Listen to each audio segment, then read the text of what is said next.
भारत पाकिस्तान युद्धविराम जो आहे तो आता पाहायला मिळतोय. अमेरिकेने या संदर्भामध्ये मध्यस्थी केली, कसं बघता? हे बघ, कुठलंही युद्ध हे कधीतरी थांबत असतं,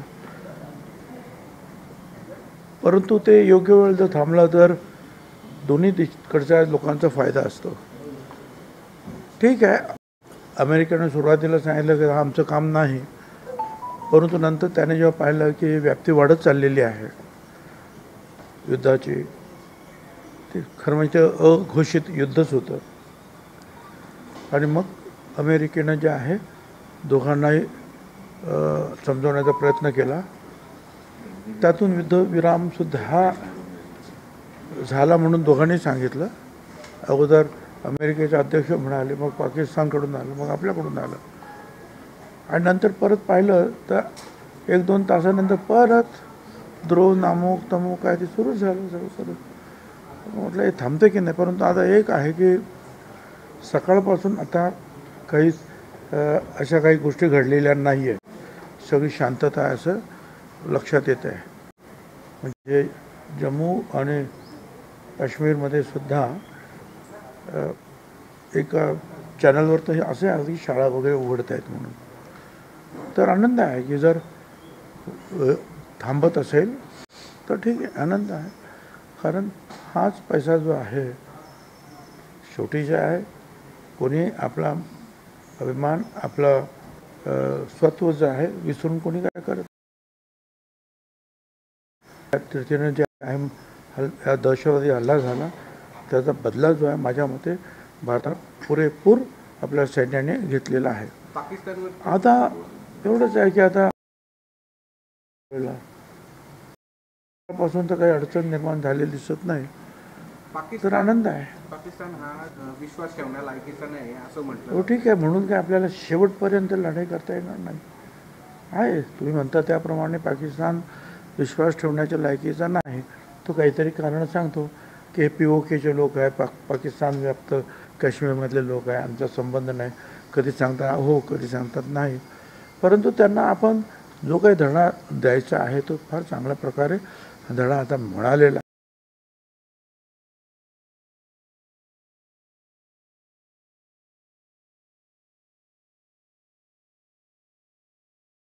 दिसत आहेत त्यांचे, ज्याला आपण म्हणतो ते बरेचसे जे आहेत त्याच्यामध्ये संपलेले दिसत आहेत. तर आता ते बघूया, आणि थांबलं असेल तर मग बाकीच्या ज्या सगळ्याचे आपलं विशेषतः असं आहे की पाकिस्तान काय ते अगोदर बुडालेला देश आहे, डुबलेला, त्याचं काय नुकसान होणार. पण आपला देश जो आहे हा अतिशय वेगानं पुढे जातो आहे. त्यावेळेला ह्या अशा गोष्टी ज्या आहेत ह्या कधी कधी आपल्याला मग थांबावं लागतं, त्याच्यावरच जास्त लक्ष द्यावं लागतं, खर्च करावा लागतो. ते थांबत असेल तर उत्तम आहे. आणि आपल्याला जो काही बदला घ्यायचा आहे तो बदला हे सिंदूर ऑपरेशनने घेतलेला आहे. सर, शरद पवारांनी एका इंग्रजी वृत्तपत्राला दिलेल्या मुलाखतीत म्हटलं की आमच्यातील एक जो गट आहे तो अजित पवारांसोबत सत्तेत जावा असं म्हणतात. चांगली गोष्ट आहे ना, त्यांनी निर्णय घ्यावा ना, तो निर्णय त्यांनी घ्यावा. त्यांचे जर लोक तो गट जर म्हणत असेल तर त्यांनी निर्णय त्यांनी घ्यायचा ना. पुढे ते असं देखील या मुलाखतीत म्हणाले, जर सुप्रिया सुळे यांना केंद्रात जायचं असेल मंत्रिपद सत्तेत, तर तो त्या निर्णय त्यांचा स्वतःचा आहे.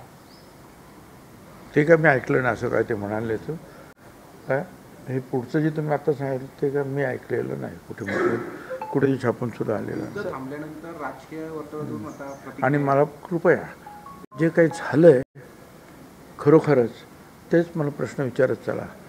कारण मी सुद्धा खूप वर्तमानपत्र वाचत असतो. एखाद्या वर्तमानपत्रातून माझी एखादी गोष्ट चुकीची राहील, पण तुम्ही जे म्हणताय असं कुठे पवारसाहेबांचं स्टेटमेंट मला दिसलेलं नाही. असेल तर दाखवा मला स्टेटमेंट, मी बोलतो त्याच्यावर. त्यांनी म्हटलेलं आहे की सुप्रिया आणि अजित पवार ठरवतील काय करायचं, इथपर्यंत त्याच्या स्टेटमेंट आलं तर दाखवा मला तुम्ही. अमेरिकेच्या हस्तक्षेपामुळे आता माझं पहिल्या प्रश्नाचं उत्तर आहे झालं. नाही सत्तेत जायचं असेल उगीच काहीतरी आपलं लावून बोलू नका काहीतरी. Please don't do it like that, otherwise I will not answer you any time. बोला.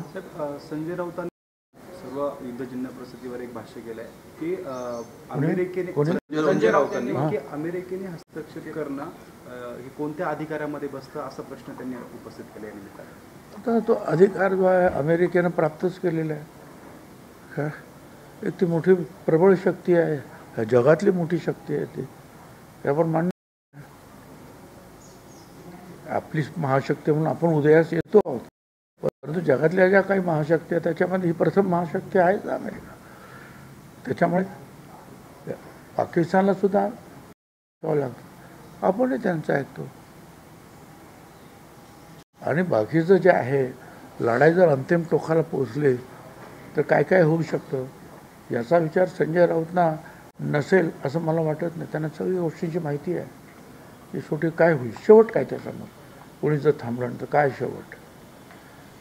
72च्या लढाईमध्ये इंदिरा गांधींनी ठणकावून सांगितलं होतं भारत पाकिस्तान हे युद्धामध्ये कोसुमैल दूर असलेल्या देशाने आमच्यामध्ये हस्तक्षेप करू नये असं इंदिरा गांधींनी म्हटलं होतं. आपला देखील मोठा सहभाग किंवा आपण देखील. बरोबर आहे. त्यावेळेला इंदिरा गांधी हे आतासुद्धा आपले जे आहेत काही मंत्री म्हणा किंवा काही सचिव म्हणा यांनी इतर देशांशी चर्चा केलेली होती की असं असं होतं.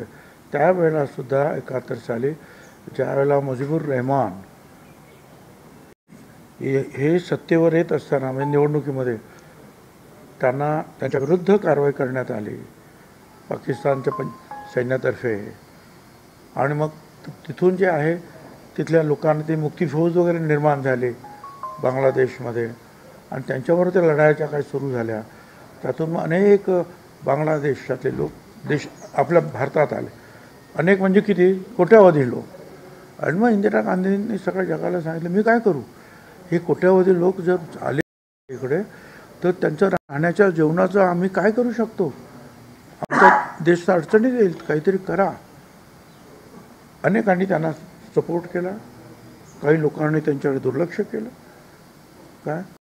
आणि विशेषतः मग जेव्हा लढाई सुरू झाली तेव्हा अमेरिकेचं जे काय आहे 7वं आरमार ते सुद्धा तिकडे कलकत्त्याजवळ त्यांनी आणलं.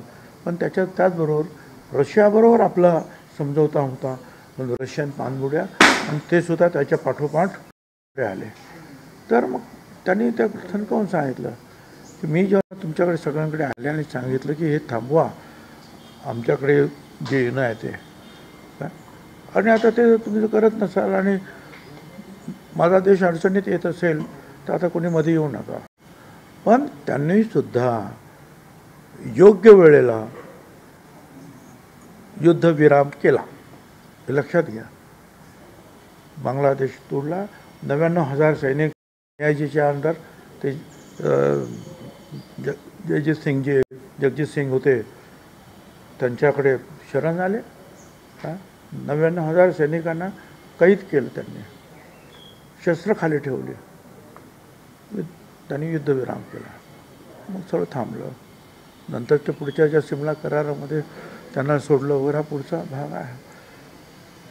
परंतु आतासुद्धा त्यावेळेलासुद्धा युद्धविराम करावाच लागला, केला. एक विशिष्ट ध्येय साध्य झाल्यानंतर त्यांनी केला.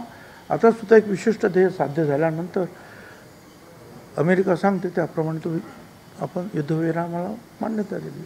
यात ओवीसींनी पण प्रश्न विचारला आहे की बाहेरचे देश हे आपल्याला युद्ध थांबवण्यासाठी सांगतील आणि मग आपण युद्ध थांबवायचं, तर असं न करता आपण स्वतःचा निर्णय घेऊ शकत होतो ना, असं देखील ओवीसी म्हणतात. त्यांचा म्हणण्यात काय अर्थ नाही. असं आहे की सगळ्या आपल्याला सुद्धा सगळ्या देशांकडून मदत घ्यावी लागते. कोणाकडून तेल घ्यावं लागतं, कोणाकडून शस्त्र घ्यावे लागतात, कोणाकडून इतर सगळ्या गोष्टी घ्याव्या लागतात. आणि आतासुद्धा आपण अनेक शस्त्र वापरतो, ते रशिया इकडचे तिकडचे शस्त्र आहेत की नाही. मग अशा वेळेला जर असे सगळे बाहेरचे देश कोणी सांगत असतील तर ऐकावं लागतं. आजसुद्धा तेल आपल्याला अनेक देशांकडून घ्यावंच लागतं आहे. त्यामुळे जे आहे हे सगळं जे आहे जागतिक स्तरावर एकमेकाचं ऐकतात. तर काही वेळेला युक्रेन रशिया सांगूनसुद्धा ऐकत नाही, तो भाग वेगळा आहे. म्हणून आपल्या बाबतीमध्ये आपल्याला ऐकावं लागतं. जेवढं काय आपला स्वयंपूर्ण आपला देश अजूनही झालेला नाही आहे, एक लक्षात घ्या. आपण डेव्हलपिंग कंट्री आहोत, आस्ते आस्ते आपण पुढे येतो आहोत, पण स्वयंपूर्ण नाही ना कोणीच. साहेब, युद्धाचा आता राजकीय फायदा घेतला जातोय. आज नाशिकमध्ये तिरंगा रॅलीचं आयोजन करण्यात आलं होतं शिवसेना शिंदे गटाकडून. हे बा, कोणी काही जरी केलं तरी हे जे यश आहे ते आपल्या लढणाऱ्या सैनिकांचं यश आहे. त्याच्यामध्ये ज्यांनी युद्धाचे आखाडे बांधले, युद्धाचे प्लान्स तयार केले, त्यांचं हे यश आहे. बाकी आता कोणी किती जरी केलं तरी करावं त्याने, आमचा विरोध नाही. दुनिया सब जानती है. महाराष्ट्रामध्ये अवकाळी पावसाचा मोठा फटका शेतकऱ्यांना बसला आहे. त्या शेतकऱ्यांचं मोठं नुकसान झालं. तेच आता आता आता हे असे जेव्हा प्रश्न उभे राहतात त्यावेळेला आपल्याला साहजिकच त्या प्रश्न, हे प्रश्न आपल्या फक्त राज्यात आहेत का, देशभरामध्ये आणि वेगवेगळे प्रश्न असतात. आणि मग युद्ध जर सुरू असेल तर सगळे प्रश्न जे आहेत मागे पडतात. पण आता युद्ध थांबलेलं आहे. काय अवकाळी पावसामुळे ज्यांचं नुकसान झालं आहे त्यांचे पंचनामे वगैरे सुरू झालेले आहेत. त्याच्यामुळे आता राज्य सरकार, भारत सरकारला सुद्धा या सगळ्या गोष्टीकडे लक्ष निश्चितपणे देता येणार आहे. राज ठाकरे या युद्धांवरती पण बोलले होते की युद्ध करण्यापेक्षा ज्या भारतामध्ये अशा पद्धतीचे दहशतवादी आहेत त्यांना शोधलं पाहिजे. युद्ध नंतरच्या वेळेस पण बघता येईल, पण मधले जे दहशतवादी आहेत, जे राज्याचे भारताचे प्रश्न ते आधी सोडवले गेले पाहिजे. बरं, हे त्यांचं मत आहे काय. आणि दिल्लीमध्ये बसलेले जे आहेत मोठमोठे जनरल्स बसलेले आहेत, परराष्ट्र खात्याचे लोक बसलेले आहे, सरकार बसलेले आहे काय. त्यांनी काहीतरी आखाडे. आणि ज्यावेळेला पहलगाममध्ये 26 महिलांचं जे आमच्या भगिनीचं कुंकू पुसलं गेलं आणि त्याच्यामध्ये परत मुस्लिम जो आहे तिथे घोडेवाला त्याने जे आहे आपला जे प्राणपणाला लावलं, त्यानंतर अख्ख्या देशातून काय आवाज उठला होता, बदला घ्या, हाच आवाज उठला होता. त्यावेळेला कोण ऐकणार होतं का.